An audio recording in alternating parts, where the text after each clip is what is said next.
Hey there everybody, Phil here for AndroidCentral.com, and here it is, kind of our first official look at the Sprint Motorola Photon 4G. So here's how we're going to get around the unboxing. We've already taken the phone out of the box, so we can't unbox it, right? Unboxings are lame, hate unboxings.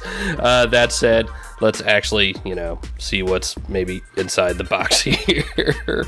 And guess what? It's not going to surprise you in the least. So that's where the phone was. Oh look, a charger, a cable, and some stuff you're never gonna read. Let's get rid of all that and actually take a look at the phone, because that's what we care about. Let me just say this, we've had this for 16 hours now under embargo. I'm excited about this phone. It is a hell of a little device. Actually, it's not little, right? So it's 4.3 inches on the screen. Take a quick walk around it. You've got micro USB and HDMI on the left. Kind of all your normal buttons down there on the bottom. You've got a camera button. You've got a volume rocker. You've got a 3.5 millimeter headphone jack and a power button. All right, let's turn it on. It's actually just about the same size as the Thunderbolt. It's a tad taller. We'll show you here. It's a little tough to see on the camera, like maybe 2 or 3 millimeters taller. You really won't notice.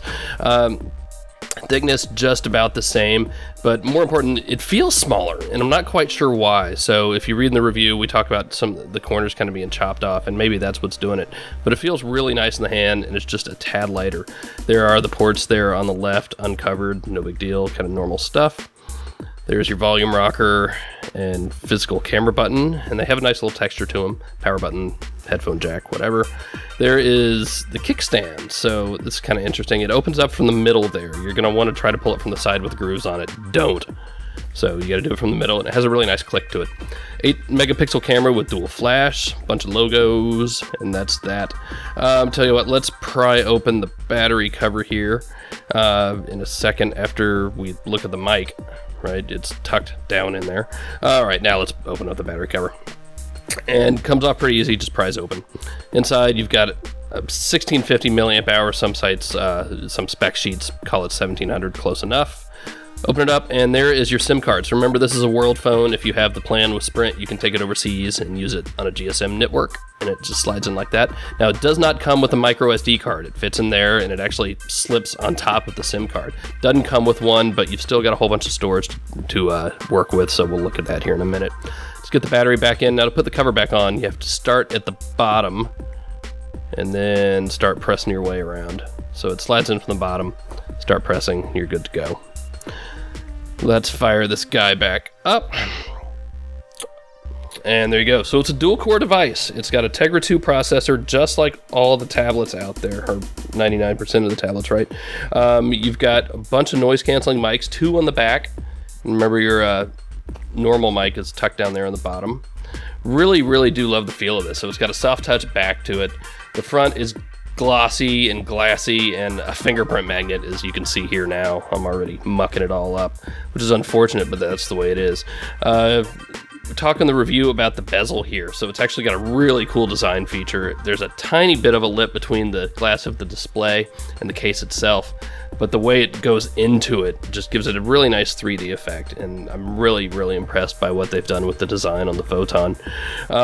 So you've also got your VGA front-facing camera up top for those of you who are into that sort of thing. I don't think I've ever actually used that camera in, just daily use.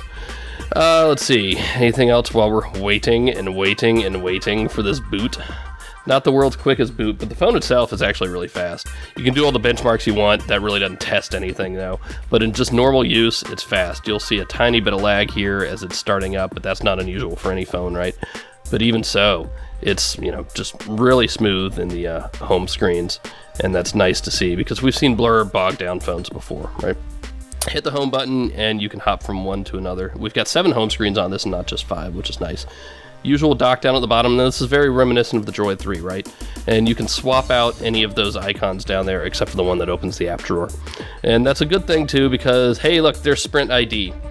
I know, we all want to hate on Sprint ID, but it's actually kind of an interesting thing, and this is the first real blur phone we've seen with it, so we'll take a deeper look at that later, I think. Open up the app drawer, and you see you got a bunch of stuff here. A few apps that we're going to take a look at later. We'll gloss over them in a second here. Usual kind of Sprint bloat, right? You know, NASCAR, all that stuff, Sprint TV. I can live with it, not crazy about it, but whatever. Some of those other apps, let's see, I've loaded some more in here, so I can't find my way around now. They've got one that kind of takes over Sprint Place, or Google Places, so that's interesting. You've got the WebTop app as well, and that's, you know, back from the Atrix days, right? And then we've got Sprint Wallet. So we've seen this before, right? You can tie in your financial stuff and keep it all on your phone. One more, where to go? No, not Quadrant. And where to go? I can't find anything anymore. There it is. So this little deal lets you access and control kind of the content on your phone from your computer. You can actually do it from Wi-Fi too, so we'll give that a deeper look later. Really, really interesting. Dive into the settings, about phone, and look, Android 2.3.4, just the way things should be. Good on Moto, good on Sprint. If we see anything launch at this point with anything less than Gingerbread, we're going to be unhappy. So we've got, 13 or so gigabytes of storage actually on the device to deal with. You'll see 16 gigs in the specs, but remember the system takes up some. And no micro SD card, so don't be surprised, you're on your own. One last thing to show you real quick. So the kickstand, you open it up, and it'll rotate, and actually gives you the option to open up widget clocks. So this is a cool little thing as it slowly goes. There we go. And then you get a nice little desktop clock with some widgets. Or you can choose to just use your usual home screen. So there you go, guys. A very quick look at the Photon 4G. We'll have more in the second part of the review coming up in a few weeks. See ya.